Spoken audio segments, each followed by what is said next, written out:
the population of this county is, from 2000 to 2006 has increased 2.1%. Is that annually, or is that the total accumulated percentage increase in that 6 years? I would assume it's over the 6 years. I believe it is over the 6 years. I think it is over the 6 years because we had either a net loss by a few or just about the same. Because the way it shows, it's only 2.1% increase over the 6 years. That sounds about right to me. Over the total 6 years? Mm-hmm.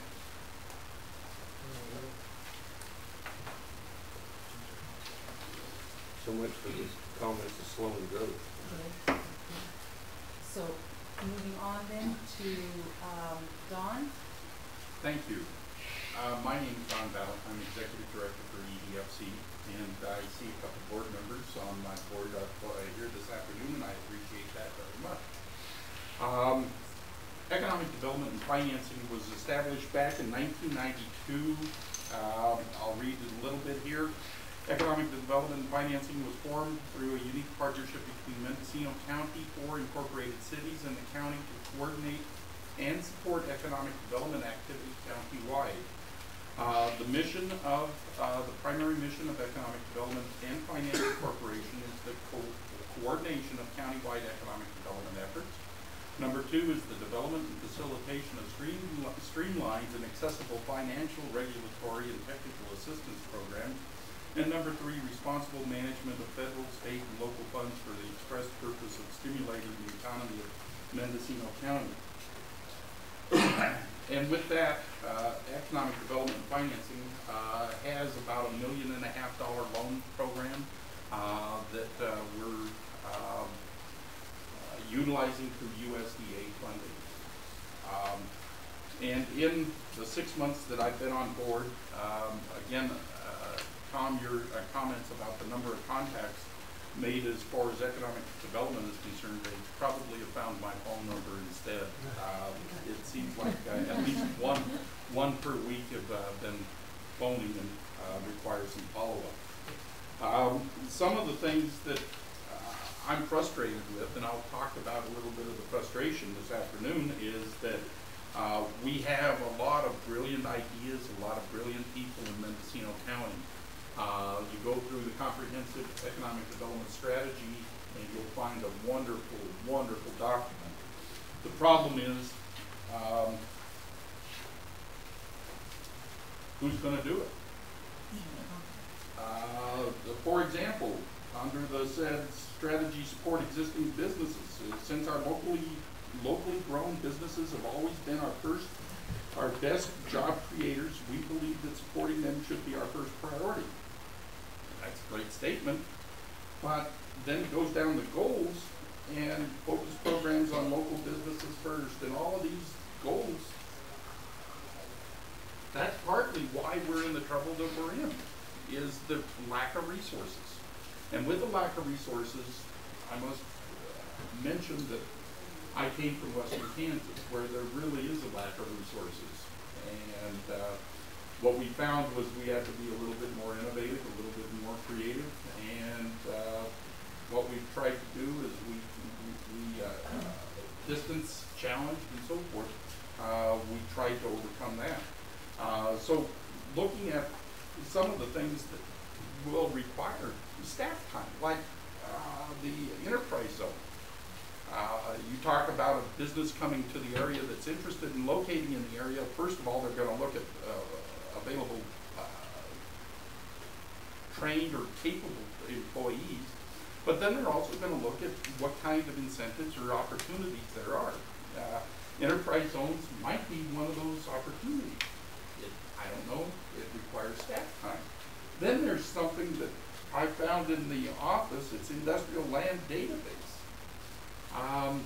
It looks like it's an important product, but there's no continuity or connection to this. Most communities around us, like Santa Rosa, has a website that also shares available properties. If you're looking at locating in a community, what a great way to do is to go online and do a database search for available properties. Next time you have a chance, take a look at what Santa Rosa has. It's incredible. Then also we had an opportunity in western Kansas that doesn't come along very often, and that was for 500 Jobs Distribution Center. And this is what I call a project recruitment ready. And what I did was I kept the document that this distribution company wanted to be filled out in a week. And that meant topography and soil samples and water availability and transportation availability and infrastructure and all of that. We should have this available, ready to go anytime we have a project or a prospect even knock on our door. Now, I've heard terms of up to 95% of all jobs created are created by existing businesses growing and hiring jobs. That means put 95% of your efforts into working with existing or startup businesses. The other 5% would be recruitment. You don't want to totally dismiss recruitment. You got to be ready for when that opportunity knocks. We've discussed Kansas Breeze program, business service, a survey, to survey all of the existing businesses in the county to find out if there are any red flags that show that your best company, the best company that you have in your area might be your next county over best prospect for recruitment into their county. So there's a lot of opportunities. I guess what I'm trying to say is, please consider when you hire a replacement for Tony to hire that replacement as economic development and maybe redevelopment and limit it to just that. You know, because Limit that other duties as assigned. yeah, the 10% of other duties as assigned become 90% of duties, you know, real quickly. So with that, thank you. Supervisor Pinches. I think, Don, I think that's an excellent comment and good advice this board needs to accept. You know, one of the bottlenecks that we have in this county, because we have one electrical supplier, PG&E, if you call them up tomorrow morning and want your business expanded, they're probably going to say, well, it'll take 1 year to 3 years to get you a larger or a power service.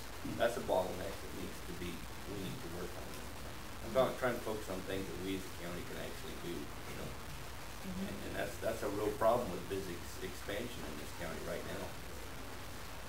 It gets back to that infrastructure part. We can, obviously PG&E is outside of our bailiwick, but that is a big issue. Businesses that want to expand, they can't wait. They can't wait 1 year just to get a new town.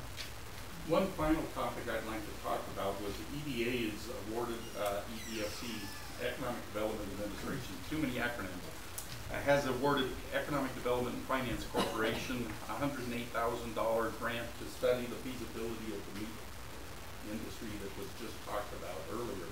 So the localization efforts are underway. I believe that we've all talked about opportunities that exist and problems or challenges that exist in this opportunity, but it's continuing on. The study is going well with the UC component as well as the producer component as well. Just a quick comment. Go ahead. Just a quick comment on, I follow the meat issue pretty close. I get the Western Livestock Journal, and right now in the last month there's been a large movement from foreign investors to enter the United States area of meat packing, and there's been billions of dollars of foreign investments being invested in this country, and takeovers, major and minor takeovers, so it might be an opportunity to, that's what it takes. You can do all the studies in the world.